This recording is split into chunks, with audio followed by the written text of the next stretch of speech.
Ang love story ni Sharon Cuneta at Gabby Concepcion, isang kwento ng romansa at kanilang kasikatan. Ang love story ni Sharon Cuneta at Gabby Concepcion ay isa sa mga hindi malilimutan sa kasaysayan ng showbiz ng Pilipinas. Ito ay isang kwento ng batang pag-ibig, katanyagan at dalamhati na bumihag sa milyon-milyong tagahanga at ang kanilang matibay na chemistry ay patuloy na pumupukaw ng nostalgia pagkaraan ng mga dekada. Si Sharon Cuneta na tinaguriang megastar ay isang sumikat na bituin nang ipares siya kay Gabby Concepcion, ang ultimate matinee idol noong panahon niya. Unang sumikat ang kanilang chemistry noong 1981 hit movie na Dear Heart, ang debut film ng Sharon. Ang romantikong komedya ay naging isang napakalaking tagumpay sa box office. Inilunsad ang kanilang mga karera bilang isang love team at ginawa silang mapangalan ng pamilya. Mabilis na umibig ang mga tagahanga sa kanilang on-screen na pag-iibigan na hindi nagtagal ay umunlad sa isang tunay na relasyon sa buhay.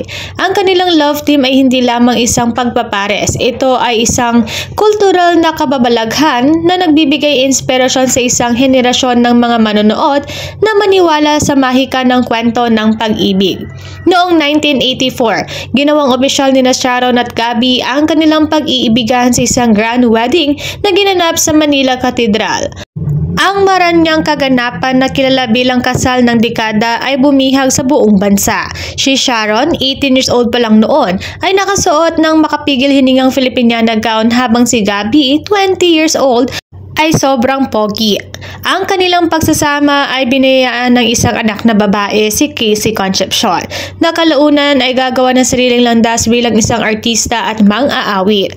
Ang pamilya ay nakita bilang ang ehemplo ng tagumpay at kaligayahan, parehong on at off ang screen. Sa kabila ng pagsamba sa publiko, naharap sa malalaking hamon ng relasyon ni Sharon at Gabby. Ang panggigipit ng katanyagan kasama ng kanilang kabataan ay nagpahirap sa kanilang pagsasama. Pagkatapos lamang ng ilang taon, inanunsyo nila ang kanilang paghihiwalay noong 1987 na dinurog ang puso ng mga tagahanga na sinundan ng husto ang kanilang love story. Ang kanilang paghihiwalay ay hindi nagpapahina sa kanilang mga karera dahil kapwa patuloy na sumisikat sina Sharon at Gabby sa industriya ng entertainment. Bagamat natapos na ang kanilang kasal, pinagsikapan nilang mapanatili ng maayos ang relasyon bilang co-parents ni Casey. Kahit na pagkatapos ng kanilang breakup, nananatiling iconic ang love team ni Sharon at Gabby. Hinahangad ng mga tagahangang muling pagkikita hindi lang sa pelikula kundi maging sa mga palatastas. Natupad ang pangarap nito noong 2018 nang sorpresahin ng dalawang lahat nang magkasama sila sa isang commercial para sa isang fast food chain. Ang kwento ng pag-iibigan ni Sharon at Gabby ay higit pa sa isang kabanata sa kanilang personal na buhay. Ito ay isang walang hanggang simbolo ng batang pag-iibigan at pagiging komplikado nito. Ang pelikula nila tulad ng P.S. I Love You at Dapat Ka Bang Mahalin patuloy na umaalingaw-ngaw sa mga manonood na pinapanatiling buhay ang kanilang pamana.